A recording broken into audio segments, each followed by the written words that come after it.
الأمر بالمعروف والنهي عن المنكر الأمر بالمعروف والنهي عن المنكر দিয়েছেন এই সদুপদেশ আল্লাহর ওলিগণ দিয়েছেন এই সদুপদেশ আল্লাহর ওলিগণ আলহামদুলিল্লাহি রাব্বিল আলামিন ওয়াসসালাতু ওয়াসসালামু আলা সাইয়্যিদিল মুরসালিন আম্মা বা'দ ফাআউযু বিল্লাহি মিনাশ শাইতানির রাজীম বিসমিল্লাহির রহমানির রহিম আসসালাতু ওয়াসসালামু আলাইকা ইয়া রাসূলুল্লাহ ওয়া আলা আলিকা ওয়া আসহাবিকা ইয়া হাবিবাল্লাহ আসসালাতু ওয়াসসালামু আলাইকা ইয়া নবিয়াল্লাহ ওয়া আলা আলিকা ওয়া আসহাবিকা ইয়া নূরাল্লাহ। মাদানী চ্যানেলের দর্শকবৃন্দ, আজ আমরা আবারও উপস্থিত হয়েছি মাদানী চ্যানেলের অনুষ্ঠান আল্লাহওয়ালাদের সদ উপদেশ। যে যেখান থেকে আছেন মাদানী চ্যানেল দেখছেন তাদের সকলকে জানাই আন্তরিক শুভেচ্ছা। দুরূদ শরীফের অগণিত ফজিলত এবং বরকত রয়েছে। আমাদের প্রিয় নবী রাসূল আরবি সাল্লাল্লাহু তাআলা আলাইহি ওয়া আলিহি ওয়াসাল্লাম ইরশাদ করেন, যে ব্যক্তি আমার উপর একবার দুরূদ শরীফ পাঠ করে আল্লাহ তাআলা তার উপর 10টি রহমত নাজিল করেন। সল্লু আলাল হাবিব সাল্লাল্লাহু তাআলা আলা মুহাম্মদ সাল্লাল্লাহু তাআলা আলাইহি ওয়া আলিহি ওয়াসাল্লাম। মাদানী চ্যানেলের দর্শকবৃন্দ, আজ আমরা যার বাণী নিয়ে আপনাদের নিকট উপস্থিত হয়েছি তার নাম হচ্ছে হযরত সাইয়েদুনা ইয়াহইয়া আবু কাসির রহমাতুল্লাহ তাআলা আলাইহি। তিনিও অনেক বড় আল্লাহর ওয়ালি ছিলেন এবং নিজের জীবদ্দশায় অসংখ্য ওয়াজ এবং নসিহত তিনি করে গিয়েছেন। তো আজ আমরা তার একটি মূল্যবান উক্তি নিয়ে আপনাদের নিকট উপস্থিত হয়েছি। ইনশাআল্লাহ তাআলা সে উক্তিও শুনব এবং আমাদের রিয়াজ ভাইয়ের কাছ থেকে আমাদের সাথে প্রতিবারের মতো উপস্থিত থাকেন, আমাদেরকে ইনশাআল্লাহ সে উক্তি সম্পর্কে বিস্তারিত মাদানী ফুলও দিবেন। তো আসুন আমরা হযরত সাইয়েদুনা ইয়াহইয়া আবু কাসির রহমাতুল্লাহ তাআলা আলাইহির সে উক্তি শুনি। হযরত সাইয়েদুনা ইয়াহইয়া আবু কাসির রহমাতুল্লাহ তাআলা আলাইহি বলেন যে চুগলখোর এক মুহূর্তেই যে ফাসাদ সৃষ্টি করতে পারে, একজন জাদুকর সারা মাসও তা করতে পারে না। সুবহানাল্লাহ, খুব সুন্দর একটি উপমা দিয়ে তিনি আমাদেরকে বুঝিয়েছেন চুগলখোরের ব্যাপারে, চুগলখোরের ধ্বংসলীলার ব্যাপারে, যে চুগলখোর কীভাবে একটা ফাসাদ সৃষ্টি করতে পারে যে জাদুঘরও করতে পারে না। তো আসুন আমরা বিস্তারিত মাদানী ফুল আমাদের রিয়াজ ভাইয়ের কাছ থেকে শুনি। আলহামদুলিল্লাহি রাব্বিল আলামিন ওয়াসসালাতু ওয়াসসালামু আলা সাইয়্যিদিল মুরসালিন আম্মা বা'দ ফাআউযু বিল্লাহি মিনাশ শাইতানির রাজীম বিসমিল্লাহির রহমানির রহিম।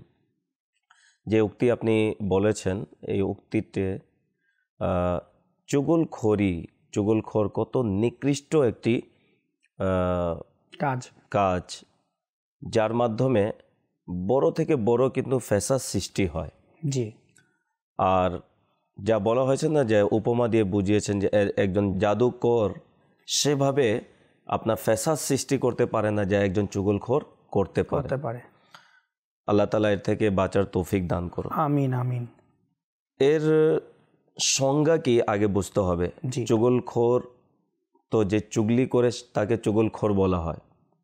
তো চুগলি করা এর সংজ্ঞা হচ্ছে অন্যের কাছে নিজেকে আপন করে তুলতে বা নিজের অবস্থান পাকাপোক্ত করতে বা দুনিয়াবি সুযোগ সুবিধা লাভে কিংবা ব্যক্তি স্বার্থ চরিতার্থ করতে যে মানুষ একজনের কথা অন্যের জনের কাছে বলে বেড়ায় সে হচ্ছে চুগলখোর। নাউযুবিল্লাহ। আরেকটি এখানে সংজ্ঞা আনা হয়েছে, ফিতনা ফাসাদ ও অসন্তুষ্টি সৃষ্টির লক্ষ্যে একজনের কথা অন্যজনের কাছে বলে বেড়ানোই হচ্ছে চুগলখড়ি।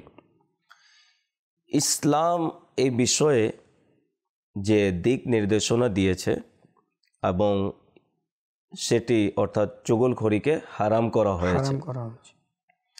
চুগলখড়ির কারণে মানুষের মাঝে ফিতনা সৃষ্টি হয়, এর কিন্তু ফলাফল ভালো না। ফলাফল কিন্তু ফিতনা সৃষ্টি হয়, পরস্পরের ভালো সম্পর্ক নষ্ট হয়ে যায় চুগলখড়ির কারণে। আর মাঝখানে তো চুগলখোর ঠিকই থাকে, কিন্তু একজনের কথা আরেকজনে কি গিয়ে বলে, তার থেকে কিছু তথ্য নিয়ে আরেকজনের কাছে গিয়ে বলে, সে মাঝখানে সেটা ওই মজা উপলব্ধি করে আর পরস্পরের মধ্যে ফ্যাসাদ সৃষ্টি করে। সে কিন্তু এত নিকৃষ্ট কাজ করে যে দুইজনের কাছে গিয়ে ভালো সাজে যে আমি তো তোমার সাপোর্টে ভাই, আমি তো তোমার সাথে আছি। তো এই কাজটি পারস্পরিক দুশ্মনী বৃদ্ধি করে দেয়, হিংসা বিদ্বেষ ও শত্রুতা সৃষ্টি হয়। এই কারণে চুগলখোর বেহেশতে প্রবেশ করতে পারবে না। হাদিসে মোবারকাতে এইভাবে এসেছে যে লা ইয়াদখুলুল জান্নাতা কত্তাত, অর্থাৎ চুগলখোর ব্যক্তি জান্নাতে প্রবেশ করতে পারবে না। এখন মনে করেন কেউ নামাজি, জি, আর তার মাঝে যদি এই অভ্যাস থাকে, আল্লাহ, কেউ দেখতে একেবারে নেককার কিন্তু তার মাঝে যদি এই বদ অভ্যাস যদি থাকে, তা হয়তো বা এই কারণে তার সারা জীবনের আমল বরবাদ হয়ে যেতে পারে। এই জন্য এই যে বিষয় চুগলখড়ি করা, একজনের কথা আরেকজনের এই নিয়তে পৌঁছিয়ে দেয়া যে মানে দুইজনের চোখ দৃষ্টিতে নিজেকে ভালো ভালো সাজা, তো এটি ঠিক নয়। চুগলখড়ির পরিচয় দিতে গিয়ে হযরত আব্দুল্লাহ ইবনে মাসউদ রাদিয়াল্লাহু তাআলা থেকে বর্ণিত, তিনি বলেন নবী পাক সাল্লাল্লাহু আলাইহি সাল্লাম ইরশাদ করেছেন, সাবধান, আমি তোমাদেরকে জানাচ্ছি চুগলখড়ি কি। জি, এই হচ্ছে কুৎসা রটনা করা যাতে মানুষের মাঝে বৈরিতার সৃষ্টি হয়।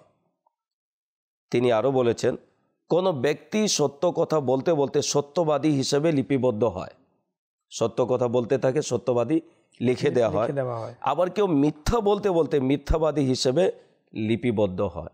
কোরআনুল করিমের মধ্যেও চুগলখড়ির ব্যাপারে বলা হয়েছে, যেমন সূরা কালামের 10 নম্বর আয়াতে আল্লাহ তাআলা ইরশাদ করেন, এবং এমন কারো কথা শুনবে না যে বড় বড় শপথকারী লাঞ্ছিত। অনেক আছে কথা বলতে গিয়ে কসম করে, শাহরুখ ভাই আল্লাহর কসম অমুকে আপনার জন্য এরকম বলেছে। আচ্ছা, অমুকের কাছে গিয়ে বলে ভাই আল্লাহর কসম শাহরুখ ভাই এভাবে কথা বলেছে। অর্থাৎ বারবার কসম করা। আচ্ছা, বারবার কসম করা এটিও নিন্দনীয়, নিষেধ করা হয়েছে যে সত্যের উপর প্রতিষ্ঠিত থাকার পরেও বারবার কসম কিন্তু করা যাবে না। বারবার কসম করলে দেখা যায় বরকত উঠে যায়। অনেক ব্যবসায়ী আছে যারা কথার মধ্যে কি কসম করে, হ্যাঁ, শপথ করে থাকে, কসম করে যে ভাই আল্লাহর কসম আমার এত টাকা দিয়ে কিনা, আল্লাহর কসম আমার মাল নির্ভেজাল, এরকম বলতেই থাকে। অনেক রিওয়ায়াতে কিন্তু এভাবে এসেছে যে বেশি কসম করে, বেশি কসম খায়, তার কিন্তু অনেক সময় মিথ্যার উপর আবার কসম বের হয়ে যায়, মিথ্যার উপরও কসম সে বলে দেয়, বের হয়ে যায়, তখন আবার সে গুনাহগার হয়। তাফসীর সিরাতুল জিনানের মধ্যে এসেছে হাল্লাফ, যা আয়াতে কারিমার একটি শব্দ হাল্লাফ, তাকে বলা হয় যে হক ও বাতিল উভয় বিষয়ে অধিক কসম করে থাকে, সত্য মিথ্যা দেখে না, খালি কসম করে থাকে, তাকে হাল্লাফ বলা হয়েছে। যে বেশি হাল্লাফ অর্থাৎ যে বেশি শপথ করে, কসম খায়, আল্লাহ তাআলা কিন্তু তাকে বেশি পছন্দ করেন না। তাফসীর কবিরের মধ্যে রয়েছে সে লাঞ্ছিত, কেননা কথায় কথায় শপথ করা আর মিথ্যা শপথকারী লোকদের দৃষ্টিতে লাঞ্ছিত হয়।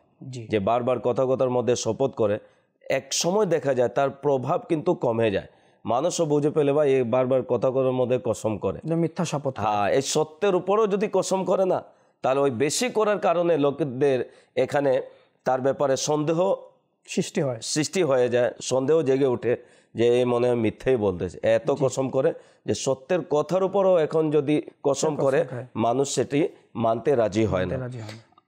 তারপরে সূরা কালামের 11 নম্বর আয়াতে আল্লাহ তাআলা ইরশাদ করেন, কানজুল ইমানের অনুবাদ, খুব নিন্দুক, এদিকের কথা ওই দিকে লাগিয়ে খুব বিচরণকারী। হযরতে আলা বিন হারিস রাদিয়াল্লাহু তাআলা থেকে বর্ণিত, নবী পাক সাল্লাল্লাহু আলাইহি সাল্লাম ইরশাদ করেন, মুখের উপর, সারমর্ম হচ্ছে মুখের উপর দোষারোপকারী, পিঠ পিছনে অপবাদ প্রদানকারী, চুগলখোর আর দোষ খুঁজে বেড়ানো ব্যক্তিকে আল্লাহ তাআলা কিয়ামতের দিন কুকুরের আকৃতিতে একত্রিত করবেন। নাউযুবিল্লাহ। এই হাদিসে পাক যদি আমরা স্মরণে রাখি, তাহলে এই কয়েকটি যে বদ অভ্যাসের কথা বলা হয়েছে, তো সেটা থেকে নিজেকে বিরত রাখতে পারি। সেটি হচ্ছে যে মুখের উপরই বলে যে দেয়া, দোষারোপ করা, তারপরে কারো পিঠ পিছনে অনুপস্থিতিতে অপবাদ দেয়া, এটাও সমাজে আজকে দেখবেন এটা মানে হরহ হচ্ছে, মানে মানুষ একে অপরকে অপবাদ দিতে দ্বিধাবোধ করে না, বাস প্ল্যানিং করে, আসলে এই ব্যাপারে প্ল্যানিংও করে, তাকে লাঞ্ছিত কিভাবে করতে হবে, সমাজ ত্যাগ কিভাবে করাতে হবে, একটা অপবাদ দিয়ে তাকে ঘর থেকে কিভাবে বের করতে হবে। আজকে স্বামী স্ত্রীকে অপবাদ দেওয়ার জন্য চিন্তা ভাবনা করে, হ্যাঁ, তারপরে স্ত্রী আবার স্বামীকে অপবাদ দেওয়ার জন্য ব্যতিব্যস্ত। অর্থাৎ সমাজের মধ্যে একটা বিশৃঙ্খলা দেখা যাচ্ছে। অপবাদ দেয়াকে মানুষ গুনাহ মনে করে না, অথচ কত কঠিন একটি ইরশাদ রয়েছে যে অপবাদ প্রদানকারী, হ্যাঁ না? তো অপবাদ কাকে বলে? তার মাঝে দোষ নেই, কিন্তু দোষ চাপিয়ে দেয়া একটা, মানে তার মাঝে সেটি ওই দোষ নেই কিন্তু বলে দেয়া সে এরকম করেছে, তার মাঝে সে এরূপ আচরণ বা আমল রয়েছে। তো এই যে দোষারোপ করা, অপবাদ দেয়া, যারা দেয় তারা তো দুনিয়ার মধ্যে হয়তোবা সে নিজেকে মনে করে যে আমি সফলতা অর্জন করে নিয়েছি, আমি আমার উদ্দেশ্যে সফলতা পেয়েছি, আমার যে যা উদ্দেশ্যে আমি তাকে অপবাদ দিয়েছি আমি সফলকাম হয়েছি। কিন্তু কিয়ামতের দিন যে চেহারা বিকৃত করে দেওয়া হবে, কুকুরের আকৃতিতে এরকম লোকদেরকে ওঠানো হবে এবং বলা হয়েছে যারা চুগলখোর করে এবং অন্যের দোষ খুঁজে বেড়ায়, এটিও সমাজের মধ্যে দেখা যায়।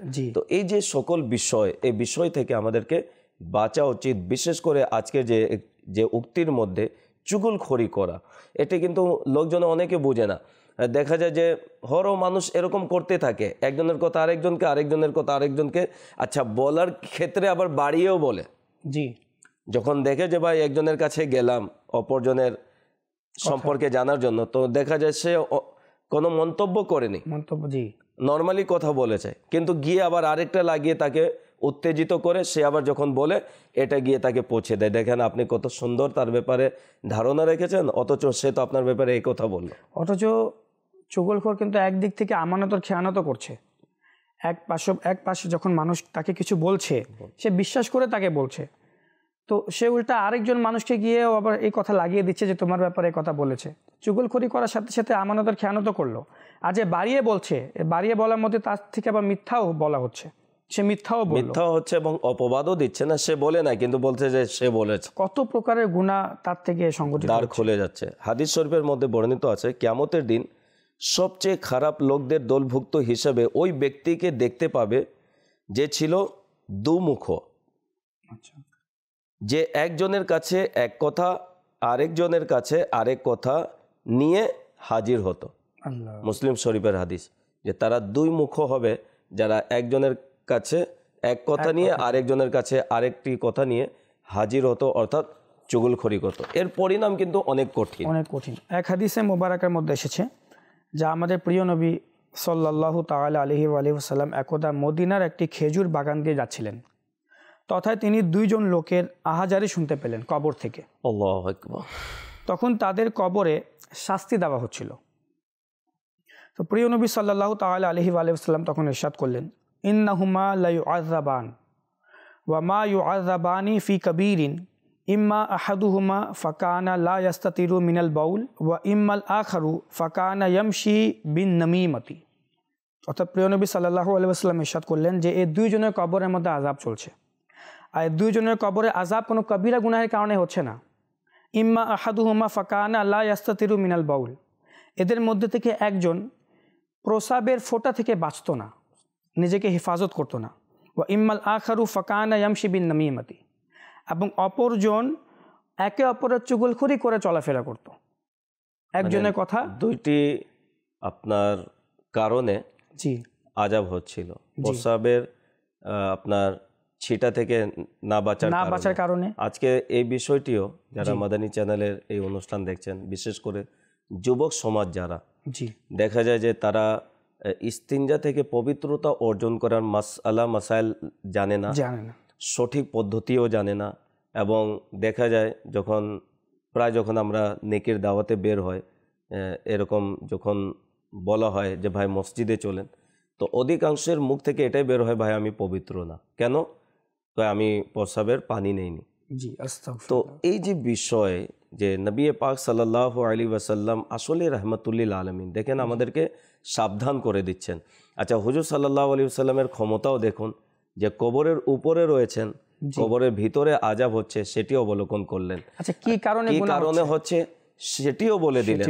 এবং নবী পাক সাল্লাল্লাহু তাআলা আলাইহি ওয়াসাল্লাম যে কবরের ভিতরের খবর যদি দিতে পারেন, দেয়ালের পিছনে কেন দিতে পারবেন? আল্লাহু আকবার। অবশ্যই এই ক্ষমতা আল্লাহ তাআলা তাকে দান করেছেন। তো আমাদের জন্য এটি সাবধানতা অবলম্বন করা উচিত যে আল্লাহ না করুক এই যা বিষয় বলা হয়েছে এর কারণে যেন আমার কবরে আযাব দেয়া না হয়। তো এই জন্য যে চুগলখড়ির যে বদ অভ্যাস এটি ছেড়ে দেওয়া উচিত।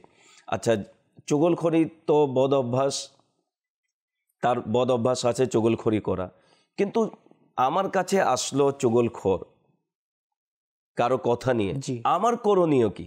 জি, এটা অবশ্যই জানতে হবে। এটা আমারও তো কর্তব্য রয়েছে না, দায়িত্ব রয়েছে। একজনের কথায় কান পেতে শুনে নিলাম, বিশ্বাসও করে নিলাম, আচ্ছা আবার সিদ্ধান্তও নিয়ে নিলাম, আল্লাহ, তারপরে আরেকজনের উপর চড়াও হয়ে গেলাম। তো এরকম করা উচিত নয়। হাসান বসির রহমতুল্লাহ তাআলা অনেক সুন্দর একটি তিনি আমাদেরকে করণীয় বলে দিয়েছেন যে আমাদের কাছে যদি চুগলখড়ি আসে তাহলে আমাদের করণীয় কি। তিনি বলেন, যে ব্যক্তি তোমার কাছে অন্যের মন্দ নিয়ে আলোচনা করবে, যে ব্যক্তি তোমার কাছে অন্যের মন্দ নিয়ে আলোচনা করবে, সে অন্যের কাছে গিয়ে অবশ্যই তোমার বদনাম করবে। কারো খারাপ কথা নিয়ে আসলো যে অমুকে এরকম, অমুকে সেরকম, তো আমি শুনে নিলাম, মেনেও নিলাম, কিন্তু সে আবার অন্যের কাছে গিয়ে আমার বদনামও করতে পারে। তাই যারা বদনাম করে বেড়ায় তাদের কথা কখনো বিশ্বাস করবে না। কথা বিশ্বাস করেই উচিত নয়। যদি বিশ্বাস করি তাহলে দেখা যায় এই ফিতনার মধ্যে আরো আমরা লিপ্ত হতে থাকবো, ঝগড়া বিবাদও হবে, সৃষ্টি হবে। অনেক সময় কিন্তু স্বামী স্ত্রীর মাঝখানে এভাবে করে ঝগড়া বিবাদ লাগাই দেয়, ভাই ভাইয়ের মাঝখানে, বোন বোনের মাঝখানে এভাবে ঝগড়া বিবাদ, একটা বংশের সাথে আরেকটা বংশের পুরো ঝগড়া হয়ে যায়। এই কারণেই এই চুগলখড়ির কারণে। আর সবচেয়ে বড় সমস্যা হচ্ছে আমরা বিশ্বাস করে নিই। যেমন একটি ঘটনা আছে না, যার সার সংক্ষেপ আমার মনে আছে, সেটি হচ্ছে যে বাজারে গোলামকে আনা হলো বিক্রি করার জন্য। তখন মালিক বলল যে এই গোলামের মাঝে কোনো দোষ ত্রুটি নেই, শুধু একটাই, সে চুগলখড়ি করে। হ্যাঁ না? তো একজনে দেখলো যে গোলাম প্রয়োজন, তো দেখতে তো সব দিক দিয়ে ভালো, এটা তো কোনো ব্যাপার না, নিয়ে নিল, তাকে ঘরের মধ্যে কাজে রেখে নিল। তো স্বামী স্ত্রীর মধ্যে অনেক মিল মহব্বত ভালোবাসা ছিল না, পরস্পরকে রেসপেক্ট করা, একে অপরের খেয়াল রাখা, একে অপরের খবর রাখা। তো এ যখন নিজের কাজে চলে যেত স্বামী, তো এ তো নিজে ঘরেই থাকতো। তো এর কাজ ছিল যে ওই মালিকের কাছে গিয়ে স্ত্রী খানা রান্না করে দিত, ওই তার স্বামীর কাছে পৌঁছিয়ে দিত। তো কয়েকদিন যাবত এ তো এরকম করলো, দুইজনের মাঝে নিজের বিশ্বাস স্থাপন করলো যে আমি চাকর হিসাবে পারফেক্ট। এরপরে এর মাইন্ডে খেললো যে দুইজনের মধ্যে বিচ্ছেদ কিভাবে করানো যায়। পরিশেষে স্ত্রীকে বলল যে আপনার স্বামী মালিক তো দেখছি যে আজকাল দেরি করে আসে, আর মনে হয় উনি কোনো মহিলার সাথে ফেঁসে গিয়েছে।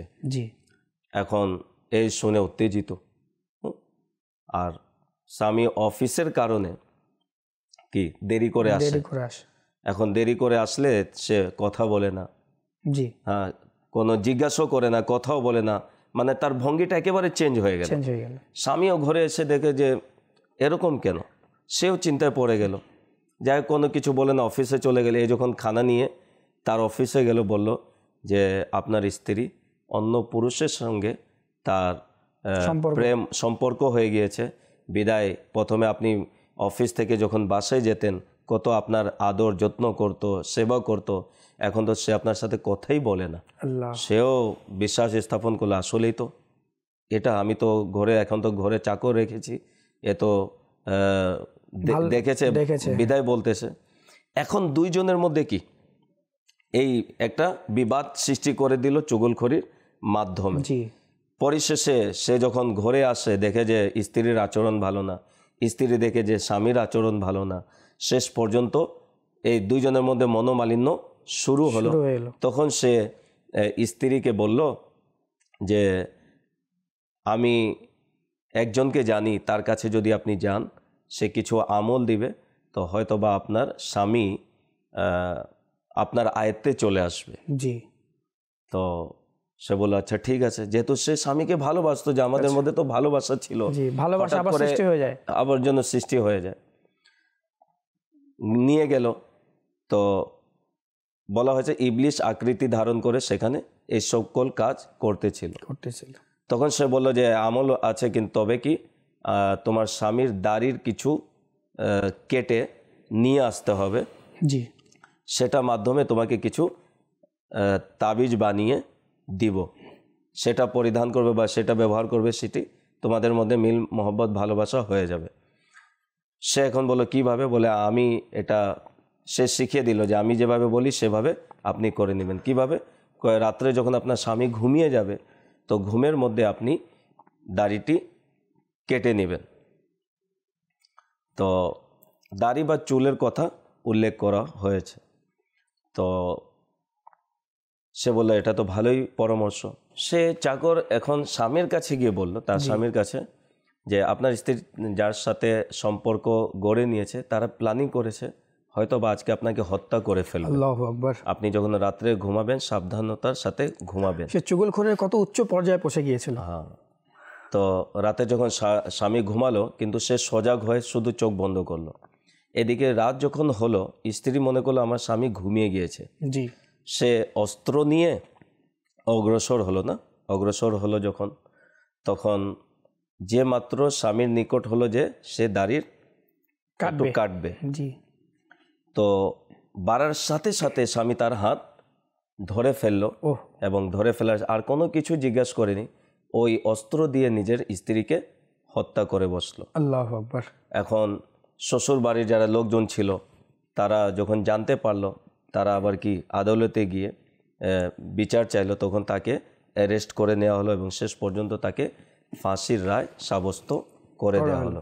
তো এই চুগলখড়ির কারণে, যে তার মাঝে কোনো ত্রুটি ছিল না চাকরের মধ্যে, একটাই, কিন্তু একটি সুখীময় সংসারকে কিভাবে সে বরবাদ করে দিল, বিনষ্ট করে দিল। এই জন্য এই ছোটোখাটো বিষয় নয়, আমরা যদি এটাকে ছোট মনে করে নিই যে চুগলখড়ি কোনো ব্যাপার না, অনেক বড় ব্যাপার। আর এর পরিণাম দেখো না, যে জান্নাত যার জন্য আশা করে রেখেছে আমরা আল্লাহ তাআলার দরবারে দোয়া করি যে আল্লাহ কিয়ামতের দিন তোমার হাবিবের শাফাত যেন নসিব হয়, জান্নাত ঠিকানা হয়, কিন্তু চুগলখোর বঞ্চিত হয়ে যাবে এবং এই চুগলখোর জান্নাতে প্রবেশ করতে পারবে না। আর এর কারণে দুনিয়াতেও এর প্রভাব কিন্তু পড়ে। চুগলখোর যারা কোনো অনুষ্ঠানে যদি থাকে, কোনো মাহফিলে যদি থাকে, তাহলে দেখা যায় এদের কারণে দোয়াও কবুল হয় না। জি, হ্যাঁ, এবং দেখা যায় যে এদের বদ অভ্যাসের কারণে তাদের মাঝেও নেক আমলে তাদের মন লাগে না, ইবাদতের স্বাদ উপলব্ধি করতে পারে না। একটি চমৎকার ঘটনা রয়েছে মুসা আলা নবিগিনা আলী সালাতাম এর যুগে। হজরতে কাব ইবনে আহবার রদি আল্লাহ তাআলা বলেন, হজরতে মুসা আলী সালাতামের যুগে একবার প্রচণ্ড দুর্ভিক্ষ দেখা দিল। হজরতে মুসা আলী সালাতাম 3 বার নিজের সম্প্রদায়কে নিয়ে আল্লাহ তাআলার দরবারে দোয়া করলেন, কিন্তু দোয়া কবুল হলো না। অথচ নবীদের দোয়া কবুল হলো না। তখন তিনি আরজ করলেন, ইয়া আল্লাহ, আমি আমার দলের সবাইকে নিয়ে তোমার দরবারে 3 বার দোয়া করলাম, কিন্তু তুমি তা কবুল করলে না কেন? তখন মুসা আলাইহিস সালামের প্রতি আল্লাহ তাআলার পক্ষ থেকে ওহী অবতীর্ণ হলো, হে মুসা আলাইহিস সালাম, তোমার সম্প্রদায়ের মধ্যে একজন চুগলখোর রয়েছে, যার কারণে তোমাদের কারো দোয়াই কবুল হলো না। হযরত মুসা আলাইহিস সালাম আরজ করলেন, ইয়া আল্লাহ, কে সে ব্যক্তি?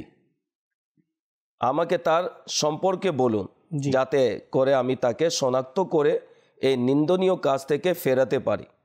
আর যদি সে এই কাজটি ত্যাগ না করে তাহলে আমার দল থেকে বের করে দিতে পারি। তখন আল্লাহ তাবারক ওয়া তাআলা ইরশাদ করলেন, হে মুসা, আমি চুগলখড়িকে নিষেধ করেছি, আবার আমি চুগলখড়ি করব? আমি যেহেতু এই আমলটি, এই বদ আমলটি আমি নিষেধ করেছি, তাহলে আমি নিজেই করব। আল্লাহ তাবারক ওয়া তাআলা সমস্ত দোষণীয় থেকে পবিত্র। এটি বোঝানোর জন্য আল্লাহ তাবারক ওয়া তাআলা এই বিষয়টাকে, অর্থাৎ চুগলখড়িকে পছন্দ করেন না। যে কোনো খারাপ কাজ আল্লাহ তাআলার দরবারে গ্রহণযোগ্য নয়। এবং এই ঘটনা দ্বারা বোঝা গেল আল্লাহ ওয়ালাদের দুয়ার মাঝেও যদি চুগলখোর এসে যায় এবং সে যদি তওবা না করে, তো হয়তোবা তার কারণে আল্লাহ ওয়ালাদের দুয়ার কবুল হয় না। এই জন্য তারা নিজের জন্য বিপদ ডেকে নিয়ে আসে, অন্যের জন্য বাধা হয়ে দাঁড়িয়ে যায়। তো আমাদেরকে এই বদ অভ্যাস যদি আমাদের মাঝে থাকে, আমাদের উচিত আমরা যেন তওবা করি, আল্লাহ তাআলার দরবারে দোয়া করি যে মওলা আমার এই বদ অভ্যাস যেন চলে যায়। কারো মাঝে যদি থাকে আমি জানি, তাহলে চেষ্টা করি তার যেন সংশোধন হয়ে যায়। তাকে যদি বোঝানো হয় তাহলে সে নিশ্চয়ই ওই বদ অভ্যাস থেকে নিজেকে বিরত রাখবে। আমার মাধ্যমে যদি কোনো লোকের এই বদ অভ্যাস যদি চলে যায়, হয়তোবা এর কারণে আমার নাজাতের ওসিলা হয়ে যেতে পারে। মাদিনী চ্যানেলের দর্শকবৃন্দ, এতক্ষণ পর্যন্ত আমরা ইয়াহইয়া আবু কাসির রহমতুল্লাহ তাআলার উক্তি সম্পর্কে বিস্তারিতভাবে নির্ধারিত সময় আলোচনা শুনেছি। এর মধ্যে অসংখ্য মাদিনী ফুল আমরা পেয়েছি যে চুগলখোর কত বড় একটা ফিতনা ফাসাদকারী, যে একটা পরিবার পরিজনের মধ্যে ঝগড়া বিবাদ সৃষ্টি করে দিতে পারে, স্বামী স্ত্রীর মধ্যে তালাক করিয়ে দিতে পারে। এমনকি আমরা যা ঘটনা শুনেছি, যা রিয়াজ ভাই আমাদেরকে বললেন যে স্বামী ভুল বুঝাবুঝির কারণে নিজের স্ত্রীকে পর্যন্ত কতল করে দিল, তাকে হত্যা করে দিল নিজের স্ত্রীকে। তো যদি আমরাও দেখি আমাদের পরিবার পরিজনের মধ্যে যদি এমন কোনো ব্যক্তি থাকে চুগলখোর, যে একজনের কথা আরেকজনের কাছে লাগিয়ে থাকে, একজন স্ত্রী হিসাবে আমার দায়িত্ব হচ্ছে, একজন স্বামী হিসাবে আমার দায়িত্ব হচ্ছে, বা একজন ভাই হিসাবে আমার দায়িত্ব হচ্ছে যে চুগলখোর যখন আমার কাছে আসবে তো আমি যেন সেই চুগলখোর থেকে বিরত থাকি এবং তাকে নিষেধ করে দিই যে তুমি এই মেসেজটা আমার কাছে দিও না। আর সবচেয়ে প্রথম হচ্ছে তার উপর আমরা বিশ্বাসও না করি। আর যদি আমাদের জানাশোনা এরকম কেউ থাকেও যে চুগলখোরের অভ্যাস যার আছে, তার ক্ষেত্রেও আমাদের দায়িত্ব হচ্ছে যে আমরা একটা পদক্ষেপ নেই এবং এরকম একটা জঘন্যপূর্ণ একটি কাজ থেকে আমরা তাকে নিষেধ করি, তাকে বাধা দিই, যাতে করে আমাদের পরিবার পরিজন, আমাদের সংসার সব সুখী থাকে এবং ভালো থাকে। ভাই বোনের মধ্যে, স্বামী স্ত্রীর মধ্যে, পরিবার পরিজনের মধ্যে একটি মহব্বত এবং ভালোবাসা কায়েম থাকে। আমরা যা শুনলাম, আল্লাহ তাআলা এরপর আমাদেরকে আমল করার তৌফিক দান করুক। আসুন শেষবারের ন্যায় আমরা আরেকবার হযরত সাইয়েদুনা ইয়াহইয়া আবু কাসির রহমতুল্লাহ তাআলার সেই উক্তি শুনি। হযরত সাইয়েদুনা ইয়াহইয়া আবু কাসির রহমতুল্লাহ তাআলা ইরশাদ করেন যে চুগলখোর এক মুহূর্তেই যে ফাসাদ সৃষ্টি করতে পারে, একজন জাদুকর সারা মাসেও তা করতে পারবে না। এই উক্তিটি আমরা সর্বদা স্মরণ রাখি এবং এর উপর নিজেরাও আমল করি এবং অপর ইসলামী ভাইয়ের নিকট তা পৌঁছিয়ে প্রচুর সওয়াব অর্জন করি। আমরা যা শুনলাম আল্লাহ তাআলা আমাদেরকে এর উপর আমল করার তৌফিক দান করুক। আমিন বিজাহিন নবিয়্যিল আমিন সাল্লাল্লাহু তাআলা আলাইহি ওয়া আলিহি ওয়াসাল্লাম। সাল্লু আলাল হাবিব সাল্লাল্লাহু তাআলা আলা মুহাম্মদ সাল্লাল্লাহু আলাইহি ওয়াসাল্লাম। الأمر بالمعروف والنهي عن المنكر، الأمر بالمعروف والنهي عن المنكر। দিয়েছেন এই সদুপদেশ আল্লাহর ওলিগণ, দিয়েছেন এই সদুপদেশ আল্লাহর ওলিগণ।